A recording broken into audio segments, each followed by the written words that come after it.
Today we're talking about obsessive compulsive disorder, or OCD. OCD includes repetitive, unwanted, intrusive thoughts, and those are known as obsessions. And it also includes urges to do certain actions, and these are known as compulsions. People with OCD find it very difficult and sometimes impossible to stop these thoughts and urges. So today I will be giving you the symptoms of OCD, and then we will talk about why it happens and what you can do about it. But first, I want to welcome you to my channel. Make sure that you have subscribed to my channel and make sure that your notifications are turned on. That way you never miss an update. And if I have helped you and you want to support me, please hit the like button and comment below. This lets me know that you're here and it helps YouTube share my videos with more people. Okay, now let's dive right into OCD. So many of us have obsessive thoughts from time to time, and we also have some compulsive behaviors. So again, it's very important that you do not self-diagnose, but rather talk to someone about it if you feel like you might have some of these symptoms. Also, it's important to note that in order to be diagnosed with obsessive compulsive disorder, the symptoms last for 1 hour or more each day, and they interfere with daily life. So let's start with the obsession part of OCD.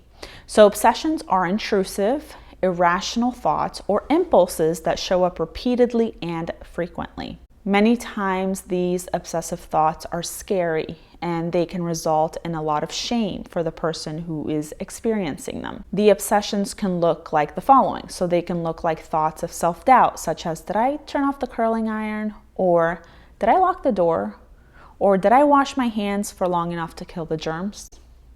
And they can also look like unpleasant sexual images that are socially unacceptable and often lead to those deep feelings of shame.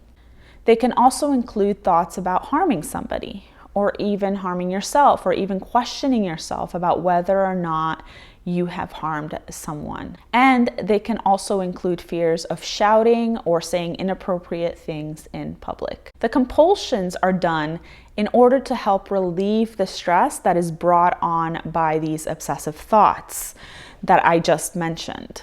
So people with OCD feel like they have to perform these tasks in order to prevent something really bad from happening. And this way they reduce their anxiety. So compulsions can look like the following. So it can look like locking and then unlocking the door many times in order to be sure that it's actually locked.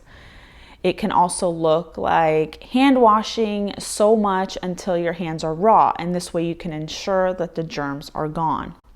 It can also include counting money over and over again in order to be sure that you did it correctly, and mentally checking things over and over again. As you can imagine, someone with OCD may have difficulty communicating with people about it, especially if the intrusive thoughts are socially unacceptable.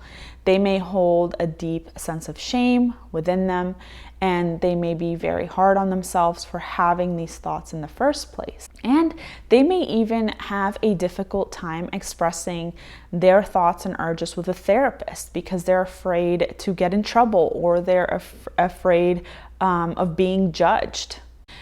So what causes this? So as many other mental health disorders, the root cause is not always known. So according to some researchers, people with OCD, their brains work slightly differently than those without OCD.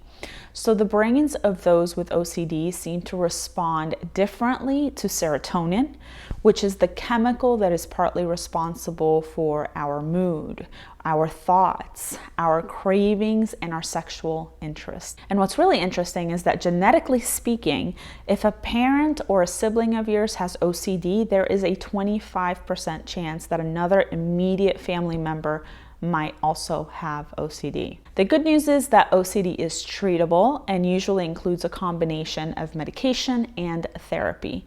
And the best therapy for OCD is cognitive behavioral therapy, otherwise known as CBT, and exposure and response therapy, known as ERT. These types of therapy help expose you to the anxiety that is associated with the obsessive thoughts, and they expose you to it slowly over time in order to reduce the anxiety and give you more control in your life. So again, if you feel like you might have this, please reach out to a professional and get a proper diagnosis. Do not self-diagnose yourself. I really hope that you enjoyed this video. Please chat with me in the comments below. Let me know what has worked for you. What are your thoughts about this? Do you or someone you know have OCD? And if you have any questions, leave them in the comments below and I will chat with you. And I will see you next time.